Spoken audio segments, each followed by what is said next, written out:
दोस्तों वैसे तो मैं एक छोटे से गांव में रहता हूं और यहाँ पर सुंदर दिखने के लिए हम ज़्यादा से ज़्यादा क्या ही करते हैं, बस अच्छे से नहा धो लिए, बालों में तेल लगाकर साफ सुथरे कपड़े पहन लिए और बस बन गए अक्षय कुमार। और वहीं नॉर्मली शहरों की बात करें तो वहाँ लोग सुंदर और स्वस्थ दिखने के लिए जिम, मेकअप और अच्छी डाइट का सहारा लेते हैं। पर दोस्तों बदलते हुए इस मॉडर्न युग में सुंदर और जवान दिखने का इतना ज्यादा क्रेज है कि इसके लिए लोग अनेकों कॉस्मेटिक प्रोडक्ट, अजीबोगरीब एक्सपेरिमेंट और पेनफुल सर्जरी का सहारा लेते हैं। और इन सब में सफलता मिले तो ठीक, वरना इनके भयंकर साइड इफेक्ट के कारण लोगों का जीना हराम हो जाता है। वैसे हाल ही में एक यशोदा नाम की मूवी आई थी, जो वैसे तो एक साइंस फिक्शन और ड्रामा मूवी थी, पर इसका पूरा कॉन्सेप्ट ही एक ब्यूटी ड्रग के ऊपर था, जिसमें कुछ लोगों द्वारा गर्भ में तैयार हो रहे बच्चे से प्लाज्मा निकालकर ब्यूटी प्रोडक्ट या ड्रग बनाया जाता था, जिससे कि लोग जवान और खूबसूरत दिख सके। मतलब हद है यार, लोग खूबसूरत और अट्रैक्टिव दिखने के लिए किस हद तक जा सकते हैं जिसका हम अंदाजा भी नहीं लगा सकते। खैर ये तो एक मूवी मात्र थी, पर क्या आप ये जानते हैं कि आदिकाल से अब तक लोग सर से लेकर पैरों तक सुंदर दिखने के लिए कैसे कैसे जुगाड़ और कैसी अजीबोगरीब सर्जरी करवाते रहे हैं। तो दोस्तों दिल थाम कर बैठ जाइए, क्योंकि इस वीडियो में खुलने जा रहा है आर्टिफिशियल खूबसूरती का अनोखा पिटारा। तो सबसे पहले शुरू करते हैं बालों से।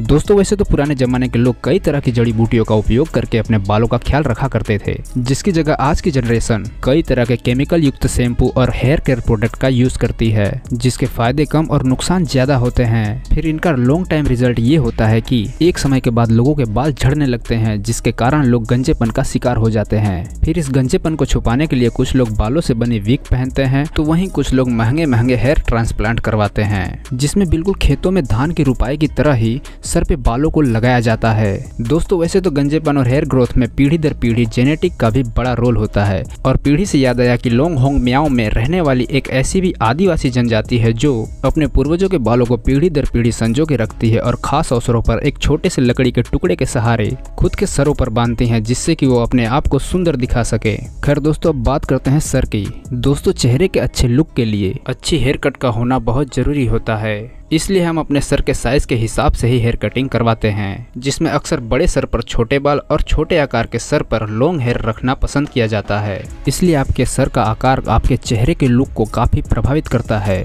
पर क्या आपको पता है कि इस दुनिया में एक ऐसी जनजाति भी थी जो अपने सर को किसी कपड़े से बांधकर सर को लंबा करने को ही सुंदरता का प्रतीक मानती थी, जिसे एक धार्मिक मान्यता के रूप में भी देखा जाता था। और इस मान्यता के कारण उस प्रजाति के सर के कंकाल आज भी कुछ ऐसे ही मिले हुए हैं। भवे यानी आईब्रो। दोस्तों जहां भारत में भवे यानी आईब्रो का जुड़ा हुआ होना अशुभ माना जाता है, वहीं ताजिकिस्तान के कुछ इलाकों में इसे खूबसूरती के मानक के रूप में देखा जाता है। यहाँ तक कि वहाँ पर जिन महिलाओं की भवें जुड़ी हुई नहीं होती है, वे जानबूझकर मेकअप से जोड़ लेती हैं ताकि वे सुंदर दिख सकें। दूसरी तरफ वेस्टर्न फैशन से प्रभावित होकर हमारे भारत में भी आईब्रो में रिंग पहने हुए लोगों को आपने जरूर देखा होगा।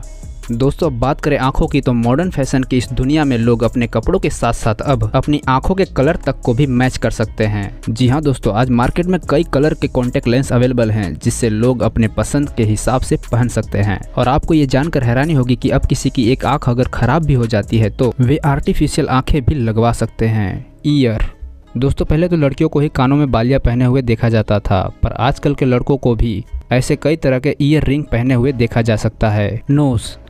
दोस्तों खास तौर पर ईरानी महिलाओं के लिए सुंदर होने के लिए नाक का सुंदर होना बहुत जरूरी माना जाता है, जिसके लिए ईरानी महिलाएं मन चाहे आकार पाने के लिए अधिकतर नाक की सर्जरी करवाती रहती हैं। और अब तो नोज सर्जरी के लिए ज्यादातर लोग ईरान में ही आते रहते हैं, जिसमें भारत की कई सेलिब्रिटी भी शामिल हैं। दोस्तों अब बात करते हैं होठों की।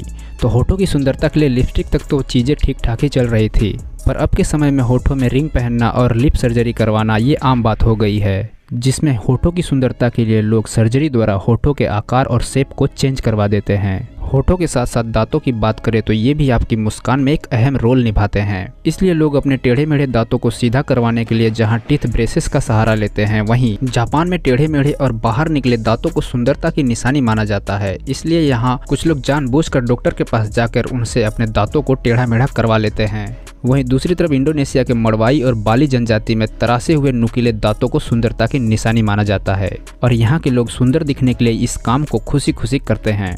जो लाइन। जो लाइन मतलब जबड़े का आकार। दोस्तों दक्षिण कोरिया में दिल के आकार के चेहरे को काफी सुंदर माना जाता है, और यहाँ की महिलाएं ऐसा आकार पाने के लिए अपने जबड़े तक की सर्जरी करवा लेती हैं। इन सर्जरी में आसपास के जबड़ों की हड्डियों को जोड़ तोड़कर वी आकार दिया जाता है। कमाल है यार, लोग सुंदर दिखने के लिए अपने चेहरे की हड्डियां तक तुड़वा लेते हैं। नेक, महिलाएं अपनी गर्दनों में महंगे महंगे नेकलेस पहनकर अपने स्टेटस और सुंदरता को दिखाती हैं। वहीं दूसरी तरफ म्यांमार की पदोन महिलाएं अपनी गर्दनों को लंबा और सुंदर दिखाने के लिए ऐसे सदियों से नेकलेस पहनती आ रही हैं, जो समय के साथ साथ उनकी गर्दनों को लंबा कर देता है। चेस्ट, दोस्तों पुरुषों में चौड़ा सीना बहुत ही अच्छा माना जाता है, जो बॉडी को एक मार्चो लुक देता है, जिसके लिए लोग जिम में घंटों पसीने बहाते हैं। उसी तरह महिलाओं में भी उनका ये अपर बॉडी पार्ट उनको अट्रैक्टिव दिखाने में एक अहम भूमिका निभाता है, जिस कारण कुछ महिलाएं मनचाहा आकार और शेप पाने के लिए अपने ब्रेस्ट की सर्जरी करवाती हैं, जिसमें कई बार सिलिकॉन नामक जेली नुमा चीज का उपयोग करके ब्रेस्ट को मनचाहा आकार और शेप दिया जाता है। दोस्तों आप अपने लोअर या अपर बॉडी को कितना भी फिट रख ले, पर आपकी कमर और आपका पेट अगर ज़रूरत से ज़्यादा निकला है तो ये आपकी पूरी पर्सनालिटी को डाउन कर देता है और आप पर मोटापे का थप्पा लग जाता है। इसलिए मेल हो या फीमेल अपनी कमर को स्लिम और ट्रिम रखने के लिए कई तरह के नुस्खे अपनाते हैं। वैसे महिलाओं में पतली कमर की दीवानगी कोई नई बात नहीं है, जिसमें 16वीं शताब्दी की यूरोपियन महिलाओं के लिए यहाँ तक कहा जाता है कि कॉर्सेट, जो कि कमर में बांधने वाला एक तरह का पहनावा होता है, इस पहनावे को 16वीं शताब्दी की यूरोपियन महिलाएं इतना टाइट बांधा करती थी कि कईयों की इंटरनल बॉडी पर इतना बुरा असर पड़ता था कि वे पतली कमर के चक्कर में बीमार पड़ जाया करती थी। पर इतना सब कुछ हो जाने के बाद भी महिलाएं कॉर्सेट पहनना नहीं छोड़ती थी, मतलब कुछ भी हो जाए। वहीं कमर के बाद बात करें हिप्स की, तो ब्रेस्ट सर्जरी की तरह ही हिप्स सर्जरी को महिलाएं भारी मात्रा में करवाती हैं और इन सर्जरी से वे अपना मनचाहा आकार और शेप पा लेती हैं, जिससे वे पहले से ज़्यादा खूबसूरत और आकर्षक दिखने लगती हैं। वैसे दोस्तों आज के इस समय में सुंदर और आकर्षक दिखने के लिए लोग क्या कुछ नहीं करते, हाथ पैर और पूरे शरीर में अनेकों प्रकार के टैटू बनवाते हैं, हाथों के नाखून बढ़ाते हैं, खुद को ऊंचा दिखाने के लिए हील वाले जूते और सैंडल पहनते हैं। वहीं चाइना में तो 20वीं सदी के अंत तक राइज महिलाओं को पैरों की सुंदरता के लिए बचपन में ही उनके पैरों को कपड़ों से बांध दिया जाता था, ताकि उनके पैर 10 सेंटीमीटर से ज़्यादा बढ़ ना पाएं। और ऐसा मात्र इसलिए किया जाता था कि वहाँ पर छोटे पैरों को खूबसूरती का पैमाना माना जाता था, और इस अजीबोगरीब मान्यता के चक्कर में वहाँ की महिलाओं के पैरों की उंगलियां तक टूट जाया करती थी। खैर दोस्तों, खूबसूरती को देखने का सबका अलग अलग पैमाना होता है, जिसके लिए सभी लोग अपनी पसंद और बजट के हिसाब से खुद को सुंदर और आकर्षक दिखने की कोशिश करते हैं, जिसमें कुछ लोग तो सर्जरी द्वारा शरीर के अतिरिक्त चर्बी को काट छाट कर स्लिम, ट्रिम और बेहतर दिखने लगते हैं। वहीं कुछ लोगों को ऐसी रिस्की सर्जरी के साइड इफेक्ट के कारण कई परेशानियों का सामना करना पड़ता है। वैसे दोस्तों आप सुंदर दिखने के लिए क्या क्या करते हो, कमेंट बॉक्स में जरूर बताना। और हाँ यार, जाते जाते वीडियो को लाइक जरूर कर देना।